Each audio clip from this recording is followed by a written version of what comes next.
Welcome back, everybody, to Too Much Popcorn. That's right, we're back for another exciting episode where Jimmy and I sit down and we talk about a movie that we watched recently, almost like 10 minutes ago. Yeah, that's right. We watch a movie and then we sit down, we talk about things that we liked, things that we didn't like, the highs, the lows, the ebbs, the flows, a little bit of this, a little bit of that. And then ultimately, we try and make a decision for you, the listener. That's right, you're not the viewer this week, because you're going to go maybe view this movie if I say you should. But ultimately, we try and give you a decision on if we think you should see it or not. It doesn't mean that the movie is good, doesn't mean that the movie's bad. It just means that we feel you should see this movie for one reason or another that we'll most likely discuss. And this week, we watched the seminal hit 2025 film. That's right. Sinners. Wait, okay, so this is the one we just finished, right? This isn't what I watched for 2 weeks in 30-second clips on YouTube, right? Yeah, it was actually a collection of mismatched reels that didn't play in the right order. But you probably got all the There good was stuff. like a vampire at one point, and it was like way early in the movie, and then it was like, oh, it was Sinners. Yes, we did just watch Sinners, and we're here. Yeah, remember when the guy who played it had the big mustache and he was there? Yeah. And he was using his voice? Bill Hader. Dude, Bill Hader doing a vampire. Okay, we're getting into Honestly? it. Let's talk about things that we would change in this movie. Jack O'Connell's out. Irish vampire out. It's Bill Hader now. Okay, no, but let's talk about this real quick, because Bill Hader doing a vampire, I think, would be both, like, unintentionally comedic gold and, like, possibly cinematic genius. I mean, has it happened on SNL? Like, did they pick him out as, like, the vampire? Do you think there's a short or a sketch where he has done that? Do you think there's, like, evidence towards the contrary or towards him doing it? I can think of one where he was a sassy Frankenstein, and it does support this. That does support. So. Sinners 2, we're putting Bill Hader in. Michael B. Jordan, but the B is Bill Hader's. Yes. Gosh, how did we already go so off the rails here? Listeners, please stick with us. We're getting back to it. I shouldn't have brought up Bill Hader. Podcast. It's a soft subject for us. Yeah. This became a skit. If you invoke Bill Hader's name, you have to do a skit It's about true. Bill Hader. You have to sort of like, he's just there in the background, making it a skit, directing you. That's right. Rip. I was Bill Hader the whole time. Oh, just like here's one of my funny voices. Barry. Hi, everybody. No, you sound exactly like this. See, there you go. There's Bill Hader. Okay, we can cut the Bill Hader stuff. We're talking about Sinners, 2025. Ryan Coogler, director. Fucking Black Panther. Such a good director, dude. And man, this is one of those movies where you hear Sinners and you're like, what's the IP attached to Sinners? What are they sinning about? Is this a Marvel reboot of blah blah? No, that's the great thing. It's a standalone period piece film, part horror, part Southern Gothic drama, part just musical in general, and just like a multi-genre hyphenate film that came together in 2025 and won a bunch of awards and fucking beats ass. I fucking love Sinners. Dude, 100%. So, going into this, I think I saw one trailer. Like, that's it. I saw one trailer. I saw Michael B. Jordan using a machine gun. Yeah. I saw Michael B. Jordan using a machine gun in a trailer. I think I saw some hints of like vampires. I wasn't too sure. Didn't know much about it. But from that trailer, I was like, oh man, that movie's going to rip ass. Like in a good way. Not as a fart. Let's be real. Not as a fart, which would be ripping ass in a bad way. No, it was going to be a very good movie. I could tell from the trailer. And then, you know, the fucking Golden Globes, Emmys, Grammys, whatever it is, happened, and it won Oscars? So many awards. Something like that. And Michael B. Jordan won Michael B. Jordan, Best Supporting. Yes. Yeah, because he supported himself. Or no, was it just Best Actor? Was it just straight up Best Actor? He should have won Best Supporting Actor too. He should have won both. That would have been so fucking insane. It would have been great. They missed their chance. They fucking missed their chance big time. But yeah, this movie was winning all these awards, and I was like, okay, well, it must have been good. And so I was going in this, and I was like, okay, I got to put on my goggles of like, oh, introspection, and maybe this won't be good. I'm gonna pick this apart because if the awards say that it was good, obviously there's things I can pick apart here. I don't know. I'm just pretentious like that. But this is the a movie new side started. of Aaron I'm seeing. By the way. Yeah, I'm wearing glasses. He's introducing this part of his character today. 4 sinners, only just now. I've never been pretentious in my life up until this point. I heard one movie that I hadn't watched before won a bunch of awards. So I went in, I was like, okay, I'm going to try and give this a nice middle of the road. You know, I got no expectations, yada, yada, yada. It starts, and within 30 seconds, I'm hooked. Within 5 minutes, I'm hooked. Within 30 minutes, I'm hooked. And, I just could not be unhooked from this movie. It just kept dragging me along, again, in a good way. And it was He was farting the whole time. the whole time. From fear. But, like, okay, what I mean is, like, from 30 seconds, right, it opens up, and I said, why does this movie look so good? I don't know. Within the first, 20 seconds of film shown, you're like, whoa, what the hell? Why? Yeah, it's literally a car driving up to a little makeshift shack church. And I don't know what cameras they're using. Again, we don't do any ever reading or studying about the movies. We would never. We're not like that, guys and gals. We go into it.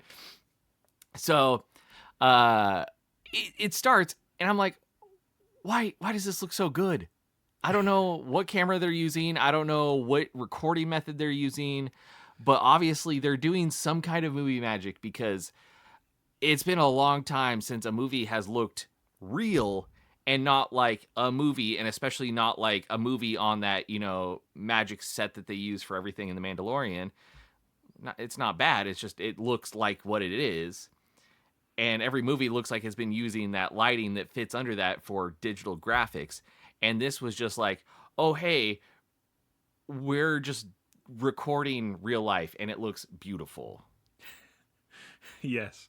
Yeah, I found it so funny how we started the movie, and again, within 20 seconds, Aaron is like, yo, why does this look this way? Like, positively. Again, it was like positive, where it's like, and I'm like, I'm fully there. I've seen this movie before, and Aaron pointing things out in it, I'm like, yeah, I couldn't tell you, besides the crew and everyone put their whole asses into lighting, just the texture of the film itself is like so I don't know if it's a color correction trick or whatever they had done to it. It is a phenomenal looking film in every single shot throughout the entire movie. I do not know how they did it. This is one for the director's commentary reel. This is one for the behind the scenes. You gotta get to the bottom of this is understatement. This is a crazy looking movie. The like dark, ominous horror of any of the nighttime scenes is so effectively sold as soon as the sun goes down. And not even to mention the transitionary shots of when the sun is setting and the sun is rising throughout the film, bookending the film, are in their own right another feat of just magic of movies. Like, the way that they captured light in those moments is so dynamic and specific and very important to a vampire movie of this kind, where you're like, vampires, they see the sun, they get on fire, that type of thing. So it's like, I think it's crazy and so important that this movie be this well executed and still be in service of like a genre trope movie in terms of like a horror vampire movie. And again, it's not just one thing, but you're like, ultimately it's like vampires come and try to destroy these people's like lives. And you're like, that's a pretty standard horror movie that in this one is so effectively told and sold throughout the just care and effectiveness of the filmmaking. Yes. Dude, 100%. And especially, I don't think I'm spoiling anything here. Like, it's very obviously sold as a vampire movie. So when I say like, hey, there's vampires in the movie, again, first 3 seconds of the film, you see him being accosted. You see the flashes of what will happen the previous day. You see it. Yeah. But especially I was noticing too, when that sunrise, everything happens in the movie. Don't worry, folks. We're going to talk about everything that happens in the movie, but we're going to start at the end. Everything. With that, the sunrise. The sunrise is coming up. There's this final confrontation between two characters, and you see the sun in the distance, and like the way it's shot is so beautiful that like it embodied the feeling of hope for this character, where you're like, okay, he's gonna get out of this. And it's like, not only the fact that you see the sun that you're feeling hopeful, but like the way it was shot, you're just like, oh my gosh, that is a sun that embodies the feeling of hope. And like, oh, it felt so good. And then every time it cuts away and then it cuts back and the sun's just a little bit higher, you're like, oh man, I'm feeling even more hope and I'm feeling even more. And it just feels so good every time. And again, how are they shooting it like this? Because it looks so good. I like call Corridor Digital. I'm gonna shout them out for the 3rd episode in a row, where like have them debrief how this movie was made, because I'm sure they can tell you like, oh yeah, it was shot with this and shot in this way, and this is why it looks so good. And maybe they already have talked about that, but dude, Coogler on the couch. Michael B. Jordan on the couch. Get him over. Oh, dude, Michael B. Jordan on the couch? I'd watch that. It's 2 Michael B. Jordans. Yeah. They somehow no, because even like in the dark, right, when their eyes shined a la Blade Runner, like that shine was so demonic and scary and sold so well that it didn't even look like a digital effect. Obviously, it has to be a digital effect, but each time it was there, it was like, it was so piercing and were these real vampires? Maybe. Again, another shot that I pointed out was when Cornbread, one of the characters, goes out to use the facilities. He's looking at these fireflies that are dancing around, and mixed in the fireflies are the vampire eyes looking back at him. Oh, dude, and the way that it was shot with having the vampire eyes just in the distance to look like the fireflies. Oh, it was so good. Creepy.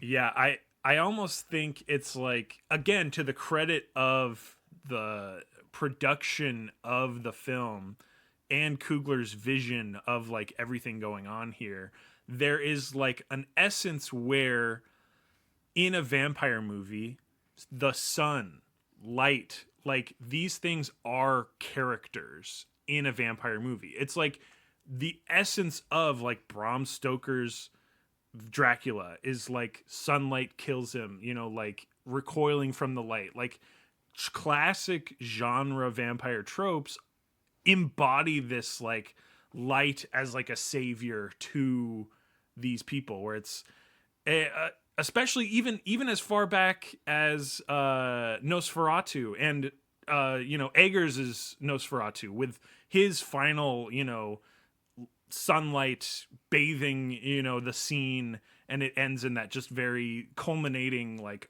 a chorus of just like sunlight and like of healing and of like godliness of, it's like, it is like a character. And I think Coogler and et al.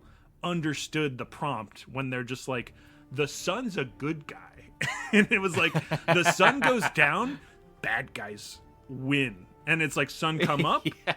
good guys. And it's like, that is a very like rote thing to do, but it's like, from the perspective of just like watching a vampire movie, you're like, that's kind of what I want to see happen anyways. So you kind of get the best of, an incredibly intense action, thriller, drama, again, all of the genres that we mentioned.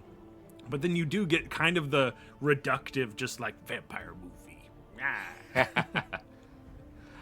I know, and like I think that was one of the things that was great about this was we've seen a fair bit of vampire movies. We've seen quite a few of vampire movies. To preface, we've watched too many Hammer Dracula movies. Like, more than one is enough. And we've watched maybe 2 to 3 Hammer Dracula movies. 4. I think we've honestly, seen, 4. I think we've seen all but one. It's if I too remember many. right. It's way too many. Yes. Way too many. Yeah. So point being, like, you and I have seen a lot of movies, and of the theme of movies, vampires shows up a lot for us. I mean, sometimes you're feeling a vampire movie. Like last night, I was like, I want to be watching like a space sci-fi like alien movie, and I just put something on, and it's like you're watching like an alien movie, but it's like a vampire movie. There's a lot of them. The thing is, like, whether they're good or bad, the thing about them is that they all start to run together and be the same thing, right? You watch a sci-fi alien epic, and Alien is going to be much different than Predator, or any Alien is going to be much different than E.T. Like, the spectrum there is, from here to there. But when you watch a vampire movie, it's like, okay, except for that Nicolas Cage, Nick Holt one we watched that was bonkers. Renfield? Oh God. Yeah. Yeah. That one was different. Except for that one was surely different. Yeah. That one brought something different to the table, I guess. Except for that one, they all pretty much run together. And one of the things that I absolutely loved about this was that they understood what a vampire movie was. They understood what made vampire movies good. And then they understood how to make a good movie with a good vampire story and good vampire movie. Like, they just understood everything that needed to go into this movie for it to be a good vampire movie, and then they did it. They executed. They saw the plan. They executed perfectly. Perfectly. Nothing wrong whatsoever. And that's in a way not sarcasm. They just everything like we talked about. The themes are there: sun, steaks, garlic. Vampires bad, good guys good. The one person people getting bit bad. The one person that knows of them to sort of explain to the group, which is a good trope too. I love that. The knowledgeable one. Throw them in there. Well, and see, that's what makes this one a really good vampire movie, is like we were talking about when we were watching it, where it's like, okay, this isn't just that vampire movie where someone gets bit and then they return and they're like, oh, I want to drink your blood. And then everybody's like, oh my God, what's happening? Let him close to my neck and we'll see what happens. Like, everybody gets so stupid when a zombie or a vampire shows up. And this was one of those movies where, like, somebody comes back from the dead and they're all like, nah, no, we're not messing with that. That's wrong. That's wrong. Yeah. That's wrong. Something's wrong here. And then there's a character who essentially, is the director/writer's convenience for us and for the characters. But it works really well here where, she stands up and says like, oh, these are vampires and they're not good. And it was also great because not only did we have her when, again, in a lot of movies, they're like, you get one of those guys and they show up at the end and it's only to explain things after everybody's already figured things out. This was like, no, the character was like, no, everybody listen up. Yeah. Listen up. I know what's going on. We all need to pay attention. And then it was great too, because usually in these movies, there's that at least one person who's like, oh, there's no way this could be vampires. I'm not going to listen. I'm going to just go outside and whatever happens, la, la, la, la, la. This was great because, you know, she speaks up. She's like, hey, everybody, this is vampires. And everybody was like, yep, dude, that's vampires. There's like 50% of me that almost wishes Delroy Lindo's character, Delta Slim, was like a little bit more of an asshole about it. But like, it's so believable of just like an insane situation that they find themselves in. It's like, even the drunk guy is like, yep, they're fucking vampires. I'm sober enough to know that they're fucking. I've been drinking this swill Irish beer all night, and it's not doing anything. And so I believe it. And it's like, yeah, and it's Annie was like, was it Smoke's like wife or estranged wife in some way, played by Wunmi Mosaku. She is so good, and again, her character introduction is one of the best parts of the intro too. It is such a good sequence. She establishes her power of like what she is capable of and like where she fits into this story so fucking well. And it's like, I think, and again, it's like, I think Coogler won best screenplay for this. And I'm like, that scene alone is like such a masterclass of character introduction and motive. And it's like 5 minutes of that. And you're like, she's so good. And then she gets to stick around and you're like, we don't usually get to keep characters like her this long. Yeah. Oh, dude, I know. And thank you, because this brings me to one of the things I want to talk about, where I want to talk about how well each character is introduced. Yes. And then built and then kept accurate to themselves and going back to them having this desire to live. Realistic characters. One of the things that sucks in horror movies is when you have that one character who's like, oh, I refuse to believe that this is vampires, because that is their refusal to want to live. It's a refusal of a reality that the movie is like offering to you too. And you're like, you've put a cynical person in the movie where there does not need to be one, because it's like, we're already out here, exerting that by default, because we're like having to like, disengage with our reality to be like, vampires are real and we believe it now. And so when you put someone in the movies that's like, I don't believe it, you're like, you're not engaging with the own fiction that you're living, you're physically embodying and living in. I just don't understand it. You watched a lady run out of here and she had 6 bullet holes in her back. What are you doing? Yeah. Like, you take that trope and you put it in anything else, right? You put it in like a camping movie. A bear comes in, swats a guy's head off, and everybody's like, I think a bear just killed that guy. And there's one guy who's like, I don't think that was a bear. It might have been a different animal. Yeah. Oh, I think and that... It's like, does it matter?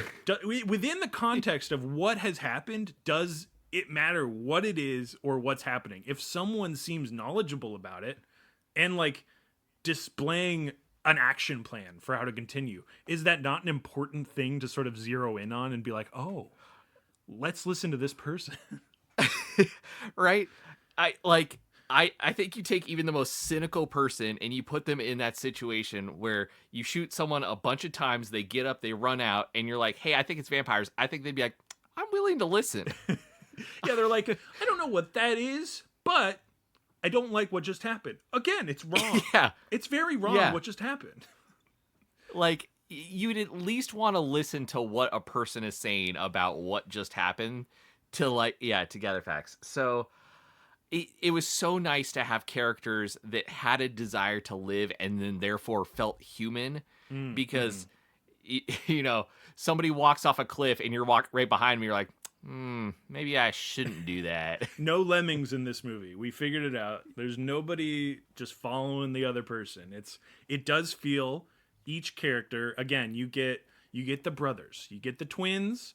They definitely have their own motives. you learn a little, but like in a lot of ways you learn a lot about them and like sort of like, you know, war background and Capone and like mafia and all this sort of stuff. You got Sammie, you got, you know, he's a blues musician with a, you know, overbearing father at the thing. It's like there's so many people you can just point to, and you're like, you got Haley Stanfield as Mary, and Mary is like this super complex character that gets introduced as like, oh, no one really wants to talk to her, but she obviously has like so much knowledge and like familial ties to this entire group. It's like, oh, are you little Sammie? I'm Mary. Everyone knows you. She knows everyone by name. Her character is so built up in, again, one conversation before on like a train platform. Crazy. Yeah. You get fucking even the vampire personification, you know, like the vampire lore is built out in the moments where you're with him doing his thing, and it's terrible. But it's like, even that is a character that you need to be introduced to sort of know what he's about. And it's like, he's sort of a coward. He's, you know, he's kowtowing to these rules of vampirism. He's like, the sun's going down, so I'm on fire. But I was running away from some people, and I see some people in some rubes inside that I can trick because they're racist. So I'm going to kill them now. And it's like, right, like his characterization is instantaneous. And you're like, ooh, he's so bad and cunning and vile. I hate him. He's so scary. And that's like one scene. And you're just like, oh, fuck. And then, you know, you get Annie, the wife. You get, there's just so... And that's the thing. There's so many characters that get built up in minutes, and it feels like so snappy and so good. And there's no wasted breath that I found in the intro. And the first time I watched it, I think there is an element where I was watching it by myself. I'm like, okay, I gotta take a breather. There's a lot of information I'm going to hear. But now it's like a second watch, and I'm watching it with you, and I have like your energy to also feed off of. I'm like, I'm taking in so much more. It's crazy. It felt so good. And it's like, you know, you get the family, you get the personification, you get the characterization of a town in a moment too. When like, is it Stack goes to the shops, and like, you know, he has the girl wait in the car and like all this sort of stuff, and he meets 3 different characters in a minute span. He gets a shit ton done. It's like the plot is moving extremely fast, but it's still, you're getting to meet the husband and wife who run the stores and are like, you know, familiar with the twins and all that stuff, and they have a daughter, and so it's like you have their like familial tie that they're leaving at the store. There's just so much that feels like it's a stacking sort of Chekhov's gun thing, where you're like, there is so much building from these little moments and conversations that this is going to be torn apart, torn asunder by the end, because of just the gravitational weight of the song and the vampire like coming together into this black hole of just insanity.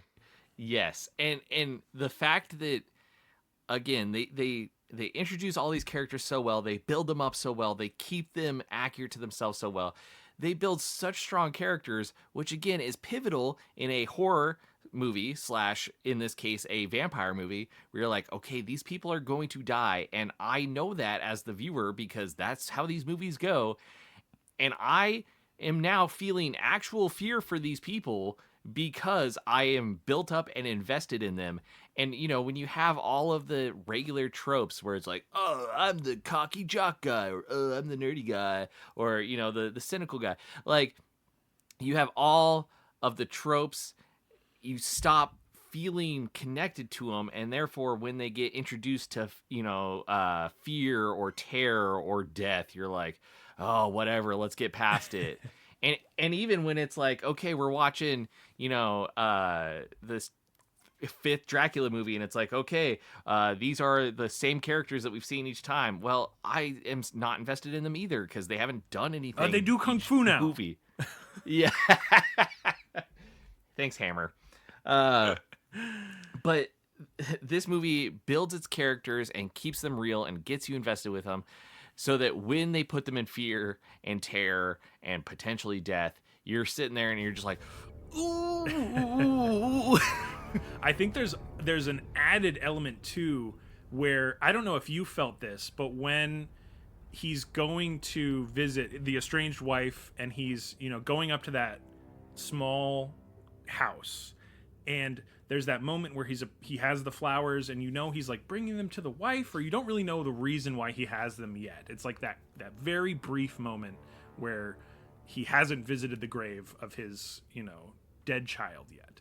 There is like such an ominous tone, and I don't know if they're doing like a, wind through the willows type thing. It's just like, it feels like a horror movie, like he's approaching, and I think it to me it feels like he's approaching death, like he's approaching the closest that he personally has, like, death has impacted him. And then he goes, these characters go on to say it's like they've witnessed men being killed in a myriad of ways that they didn't even know possible. But it's like, I felt from that moment, it's like a dread deeper than even facing vampires. Or it's mirrored in that where it's like there isn't a fear that matches Smoke's child's death to him. It's like him having to face that, which probably drove him away from his wife in the first place too. It's like a very traumatic event, and if you're not strong-willed enough to deal with that with someone, it's like you're gonna run away. And it's like these characters are built up. The Smokestack twins, let's be real, they're imposing. They're coming back. They're facing the devil they know, but it is always built off of like are they running away? Are they cowards? Like you kind of have to ask, like they're coming back. They're like, oh, the devil we know, a different devil's up in Chicago. We're coming back to this devil because at least it's a more like known thing. And you're like, yeah, but does that mean that something actually scared you in Chicago, like to drive you back here? And you're like you're reconciling with that all in this movie too. And it's just like, yeah, he goes and sees his wife and she's like, wow, it's been a really long time. And he's like, yeah, I kind of suck. That's a really good point. And even Mary kind of reinforces that when she's talking with Stack, and she's talking about the fact that, like, you didn't have to leave. Like, you had me here. Like, what was the reason you had to leave? And he's like, oh, I had my reasons. And then she's like, well, then, my mom died too, and you couldn't even come back for that. You couldn't even show up at that funeral. And, she keeps talking about, like, all these things that, like, essentially you're right, he was fearful of and running away from. And then, yeah, they run to Chicago. And I think you're absolutely right. There must have been something there. And whether it's, fear of, failure or success, or maybe they wanted to be big fish in a small pond rather than medium fish in a big pond, they come back. And so, yeah, I think that's really good. Yeah. There's a lot going on. And that's the thing, is that they're incredibly built characters. There's a lot going on between them.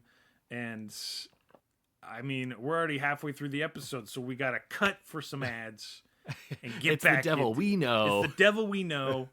Advertisements. We'll be right back. Oh, thank goodness the sun's back up. Oh, those ads, they're gone. I let one in, Aaron. No.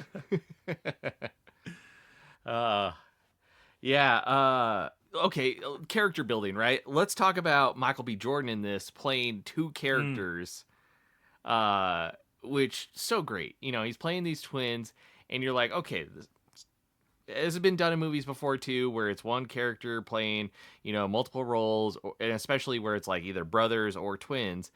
And like a lot of times it's not done really well because it's just the character playing the same person twice.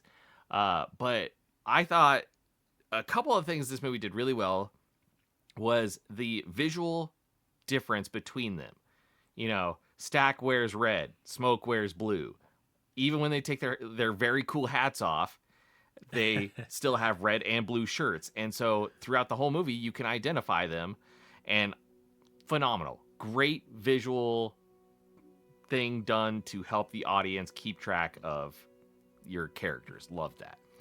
And then with that, too, you have them interacting with each other at the beginning and then with other characters in the late beginning and then into the middle. And oh, dude, and with that, right, you had Stack go off and run some errands, Smoke go off and run some errands. And that was great because with them together, they're essentially one character. And then when you have Stack and Smoke go off, they can go do their own things and become their own characters. And it was done so well to have Smoke go off and talk with his estranged wife, and then Stack go off and run business and shoot a guy in the butt. And it was so good at showing how these two operate very differently and essentially are two very different characters. And then when they come back together, Michael B. Jordan still did a really good job of having each one have their own feel, where Smoke almost has this kind of like kind, caring nature somewhere in him, even though he's a tough gangster. He speaks very plainly with people. He speaks very nicely to them. He's got like a very human element to him. And then Stack, when he speaks and interacts with people, it's all about the job, work, getting things done. He's very like details and job focused. And I thought that was really good of like, okay, here's this character that has this vibe and then this character that has this vibe. Yeah, even just to go back to the color for a moment, it's like beyond just separating them by the red and the blue, I think there is like a moment in the movie too where that sort of is thrown away and you're like, well, Smoke's covered in blood now, so he's kind of all red, and I don't know. But it to me, it's like the movie becomes this like vibrant like bloodbath of just like gore and chaos, where it's like if you don't understand the difference between these characters after one has become a vampire, you're too late. It's it's like you kind of got to get on that train before it's too late, because one's going to get drenched in blood and the other's going to get, they're also going to be drenched in blood. So there's kind of, the differences start to get less and less. And you're like, if you haven't understood the characterization by now, then you understand why Smoke is killing his wife. And you're like, oh, right. Like, Yeah. like the characterization of them in those beginning parts and like sequestering them and having them interact with those specific characters and be like, you know, Mary and Stack are gonna hang out and like that's their thing, and it's like Smoke and his wife Annie are gonna hang out and like that's their thing. So that divergence is really important visually to be like, the colors aren't the only difference about these two men. This is great. But it's still a very important thing. Yeah, and don't get me wrong, you know, their characterization's not based off of solely what they're wearing. It does go to, like, how each one kind of had their own vibe to them. But together, they definitely are brothers, and they have that really good... I mean, obviously, it's this dude playing two characters. He's like, he can I have love a you. connection And then, with himself. wait, let me get the other side. I love you, my brother. I love you, my brother. Watch my back, and then he hugs them, and we made the joke about watching his back. He's the only man to have seen his own back, not in a mirror. It's amazing. Yeah. So, you know, it was great. It was great that Michael B. Jordan was able to play these twins. I was fully locked in on that. I loved it. But also, like, Michael B. Jordan in anything is super great, whether it's Black Panther or Creed. Oh, so good. True. I do have another thing too, where it's like the color of the vampire eyes was always an important detail in this movie, where it's like the underling vampires kind of get that like golden, more natural look, and then it's like the, you know, the main Irish vampire has the red glow, and it is something that changes, and he can like dull it or whatever, but And I don't know if I just was interpreting this, but when we were watching it, I mentioned to Aaron, it's like there you get again the pivotal scene in the movie when Sammie's playing the blues, burning down the house, metaphorically, sort of, spiritually, and you're getting the blending of cultures and time and eras and like everything going on in that. And the film, the production wise of it, they burn the whole juke joint down, and you're seeing like the smoldering coals and like burning embers of the fire, and then it reflects in the vampire's eyes, which have already been established to be red because it's sort of like the hunger. It's like a very vampiric thing. It's a great effect, but I do think there is an element where it's like the seeking that the main vampire has of his like past, where it's like it's brought up very briefly. He like has that verbal line where it's just he's seeking this like connection to past, present vampiric bloodlines or something. It's some weird vampire thing he wants to do. But the fact that the first time that Sammie's crew and the vampires are, before they even speak and like fully interact, is like a reflection of the quote unquote sinners within the juke joint, sinning their hearts out and performing this ancient ritual of blues and freedom and, a huge, powerful scene, which rules. And then it's reflected again by these other quote unquote sinners, because there is an element where vampires are like the original sin. There's like there's moments where, or I mean, histories of vampires, and it doesn't really necessarily apply to this movie, but it's like Judas is like the original vampire, or like something biblical happened that like created this demon spawn, and like that is reflected. So it's like you have both sides of like the sinning, the groups of sinners here are like separated by their humanity and whether or not they're like undead ghouls. But God, that reflection really stuck with me, because I was like, yes, it's the vampire red, but man, is it also like the reflection of a glowing ember and like a seeking hunger leading them to this pyre of, pinnacle of like music and source of magic here. Yeah, and especially like with that being his vibe, his thing that he wanted and needed, like that was so good to show that, where it was this difference from like, okay, he's kind of had this like mellow yellow eye vibe going on, and then he sees Sammie having this magical ritual through music going on, and it's like that's the fire inside him as well. Which is, what's going to cause him to ruin everybody's night. Seek them out. Yeah. I mean, and it does end up being like a bloodlust, a hunger, like a very vampiric feeling thing. But in the movie, it is developed in such a unique way, especially with the scene, with all the dancers and singing and types of music genre and the twerking in the kitchen and all that sort of stuff. Just like, I cannot speak enough about that scene, that it gave me chills. It brought a tear to my eye this time too. I was like, oh yeah, I was hearing you being like, this rules, and I'm like, it does rule. It does. Oh dude, that scene went so hard, and it didn't have to, but I'm so glad it did, because like, there's been some good movies this year, and there's going to be some more good movies, but that scene is going to stick with me as like just top tier. So creative, so visually interesting, so unique. And especially like, everybody leads up with like telling Sammie like, hey, you got this gift, you got this magical gift through music. And, music naturally is a musical gift for people. And, it evokes emotions, it evokes feelings, emotions and feelings are the same thing. fuck. It can, Oh, cause shit. you to have memories. It can do all these different things. And so it's not out of the question for somebody to be like, oh, you have this magical gift.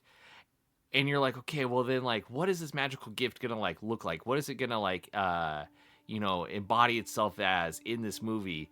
And Sammie starts giving this performance, and you're like, oh man, this performance is good. This is so good.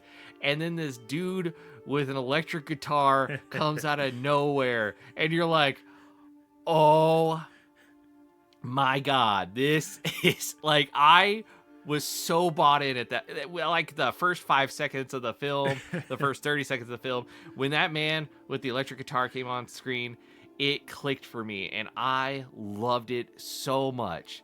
Just the fact that blues and has influenced so much in our culture, in our lives, in our music up to this point. If we didn't have blues, we wouldn't have a lot of the music that we have nowadays. And the way that they showed that was so powerful. It was so good. It was so beautiful. I loved it. I didn't want it to stop. And it just kept going, and it was so good. Because they got the guy with the electric guitar, and then it goes to the hip hop artist with the turntables, and he's doing his thing, and all of these different vibes are coalescing.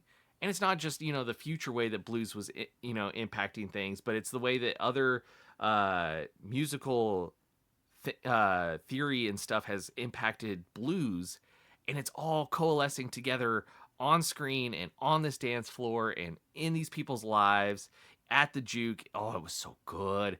And then it's also doing this great thing storytelling wise, where it's got this beat that's going on, and the beat was so good because it's the beat, and it's going and it's going and it's going. And even when we finally cut away from Sammie's performance and we go back to different storytelling elements around the juke, the beat is still going, and that Sammie's performance is still going, and the beat is driving, as it does in music, the scene and the feeling and the movie, and it's so good. And then even later, when Pearline is singing her song, there's a beat in there that's again driving the movie, and it's just boom, boom, boom, boom, and it's going, and it was doing so well to be in the background that they got that scene where the guy's cheating at dice, and then they have to Kick the crap out jump of his ass and beat him. Yeah, and it was so good because they're beating him, and they're just laying a beat down to this guy,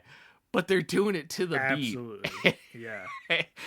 And that, from a storytelling and just movie perspective, was so entertaining to me. I loved that. Yeah. I think even beyond just like physically, the music diegetically, and on like what we can hear as the audience versus what the people at the juke joint are like hearing, slight differences in that way and everything. But I think you said it exactly, where there's like, as soon as the music starts, and it's like Delroy Lindo, you got Delta Slim banging on the keys, as soon as that, like, he's doing that and you have people dancing, you have the beat going, the rest of that, like any sequence in that location, plays like a song. Like, you get the ups, the downs, you get the choral moments, you get the bridges, you're getting all of these things. You cut outside, you're doing like a little repose, you're doing all this sort of stuff. Mary's going outside to do something. You're like, oh no, we're outside the juke joint. We need to be back with that music, because what we're hearing out here, while fascinating and good in its own way, we got to get back to what's ever going on, what's playing on in there, because that's the stuff actually, making these people feel good and like what they need to be feeling right now. And then you're like, oh no, Mary, please, Mary, please, you got to get out of this situation. And see, I liked it because, again, right, from like a vampire's perspective, vampires don't have a heartbeat. They don't have life within their chest. They don't have feeling. Mm-hmm. And it was so good because you have their music, which I liked that they were allowed to play music, because obviously the choice would be like, oh, vampires can't play music because they can't feel anything and they don't have a beat within their chest. But I liked that they were allowed to play music. And I liked that their music, compared to what Sammie and Delta Slim were playing, was very kind of hollow and like, Absolutely, very different feeling. And, it wasn't weird. It wasn't bad. It wasn't like off like you would also expect with, like, okay, these are vampires. So obviously they're going to have a feeling that's just They kind of just off. play creepy carnival music. It's decided. If it's not Yeah. on a calliope, they can't play it. Or an organ. Or an organ. Yeah. No, they play an Irish jig and it goes hard. It's like, Oh, dude, it does go hard. It's a good song, but like, Yeah. it's so scary. Like, Yeah. it's way scarier when- than the juke joint stuff going on. Yeah. When the whole crew is together and they're dancing to it, and Michael B. Jordan is giving it all he can in his dance. Dude, he's out so there. pumped in that scene. It's crazy to watch that. it was great. It's so it was funny. amazing. When he's giving it his all and they're singing their song, it does go hard. It's good, but it is just like in its own way hollow compared to what especially Sammie is playing. I think it's important too because it's like by the time they're playing that like very energetic song, like they're dancing in a circle, they're doing a round, they're singing, they're jumping around and everything. The juke joint is silent. It is a husk because of what they have done here. And so they are, the vampires are reveling in this, absence that they have created by creating this music. And again, it's like as the audience, you're like, I get to enjoy this music, but also feel real bad about how they're making it. And it's like, because they are this like communal sort of like hive mind-ish thing that it's established, they do have like a bigger band and like more people playing music, more people singing, and it doesn't make it any better. It's like it literally does make it more hollow and worse. You're like, oh no, it doesn't matter how many you keep adding. I think the musical elements of this really sell the like connection that Ryan Coogler was going for. It's like the you could have a huge orchestra playing this song and they're all vampires and they're all feeling it in their own way, but it's empty, it's lifeless. There is nothing there that will bring the same freedom and emotion. It is chains. It is a lack of freedom of will, freedom of thought, because you are like, I just want to be polite and nice to people because then I can drink their blood and they'll be like me, like that's the whole thing. And if there's no individuality beyond the like previous thought, it's like, I'm fucking Stack, like he says this thing and you're like, there's nothing in the movie that makes me believe it until maybe like post credits where you're like, is he still Stack? That's weird. Yeah. Oh yeah, having them sing the song too, where they're all out there, they've cleared out the juke joint. The vampires got everybody. There was nobody who didn't get away. But it's also like they're reveling in this, and like you feel so bad because that moment feels like, okay, there are people still left in the juke joint, and like, yeah, they haven't, allowed access to the juke joint to the vampires. Yes, there's 2 that can get in there, and that's not good, but ultimately, like, oh yeah, all these are out there. But that reveling was like, these people are going to lose. These people in the juke joint are going to lose. Oh yeah. And this scene is making me feel dread because I know with how good they're feeling that those people in there are not going to be getting out to sunlight. Yeah, it is a scene that sells the like jubilant, like, but again, it does feel like after everything is said and done, like a maybe cart before the horse situation where they're like, oh boy, we're gonna win. And then, and then it's just like chaos erupts and fire and everything. And it's just like the rest of the movie happens, of course, in its amazing fashion that it does. But yeah, it is like we're gonna win. We totally got this crowd of people, and there's no way these 7 other people could kill us all. And then you're like, okay, but I mean, we got enough of the movie. Well, hold left, on. So, yeah, well, hold on. Well, hold your horses. Now, hold on. You made me think, too, when you mentioned chains and being free. And that's a persistent theme throughout the whole movie, too, from just the setting and, you know, what the brothers wanted and what everybody in the South wanted at that time. Uh, the dude, the one moment that got me in this movie was it is that post-credit scene, which, yeah, stick around in the middle of the credits because there's a really good post-credit scene where, spoilers, Stack is still alive in 1992.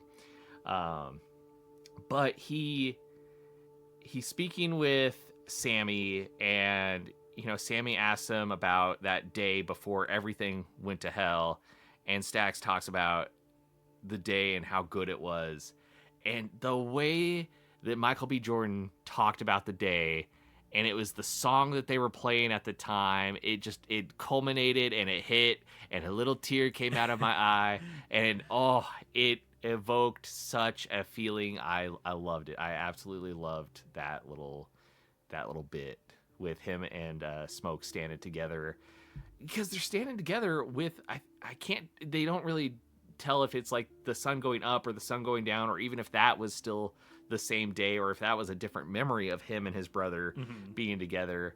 But like that little scene of them together was just very, very powerful and very good. Yeah, and I think it's I'd like to think that it's sort of plainly the same day, so it's like that is sunrise, where it's like that day was, again, this movie pretty much takes the entire day, where you're like, they got a schedule 24.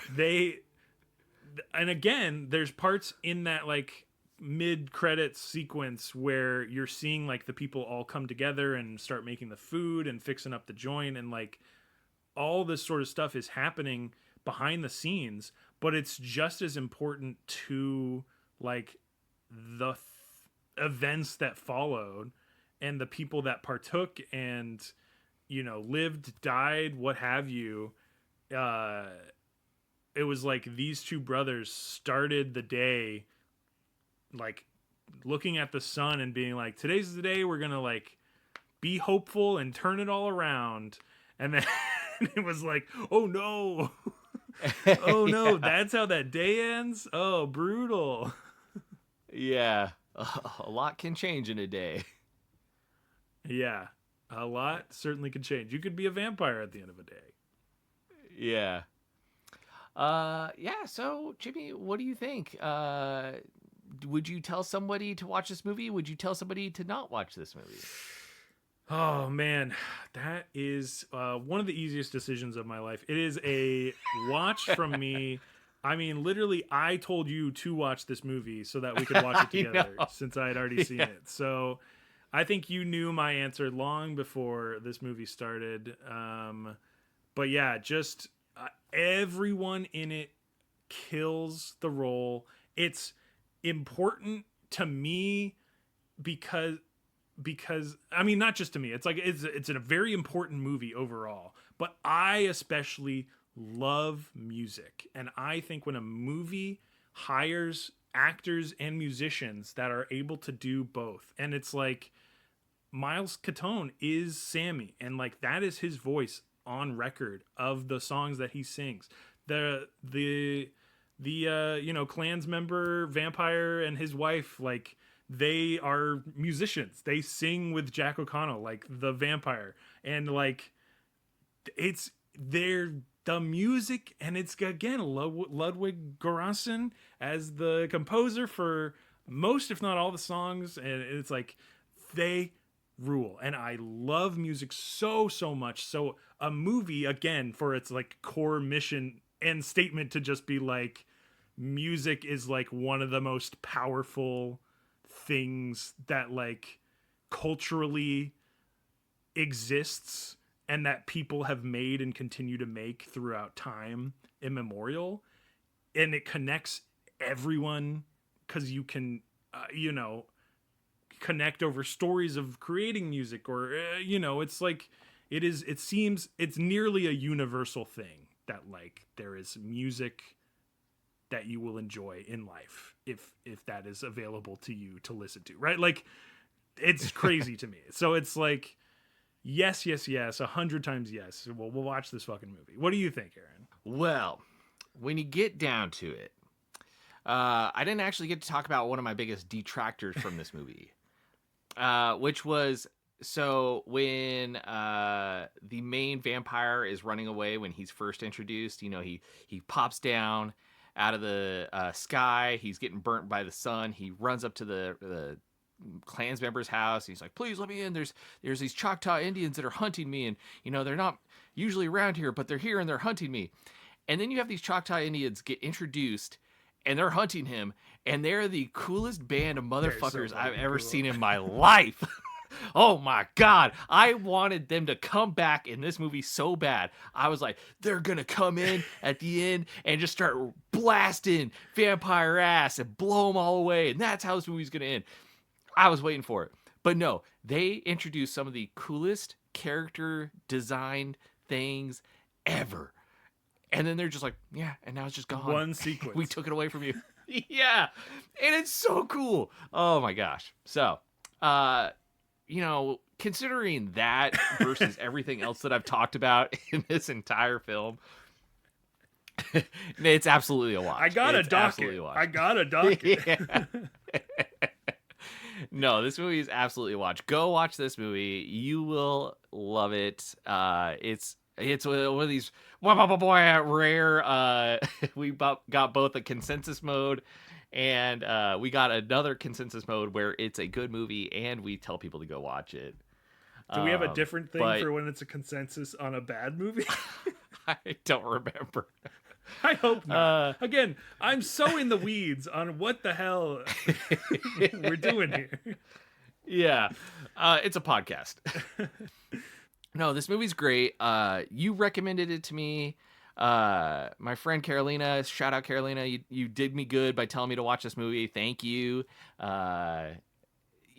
She recommended it to me, and thank God I listened to both of you, and then we made an episode about it because this movie was phenomenal. I freaking loved it.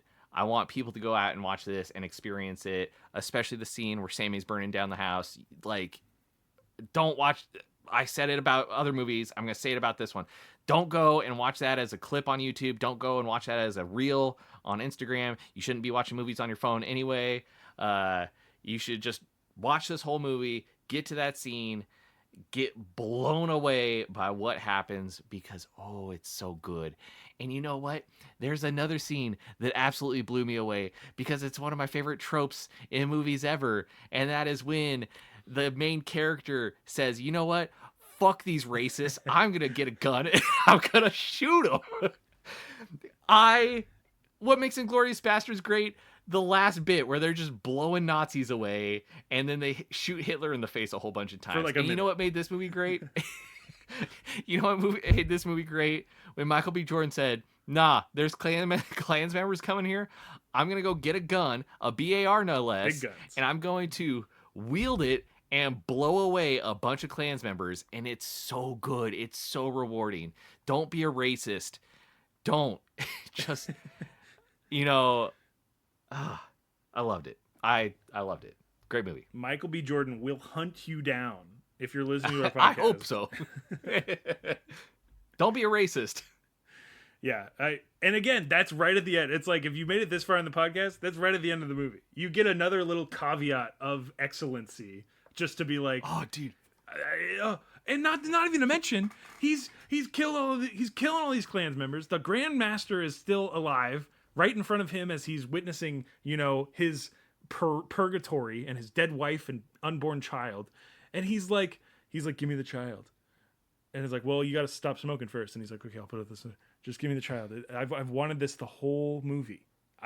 This is a character motivation that has been true to me this whole time. And then the Grandmaster's like, I have money. And he's just like,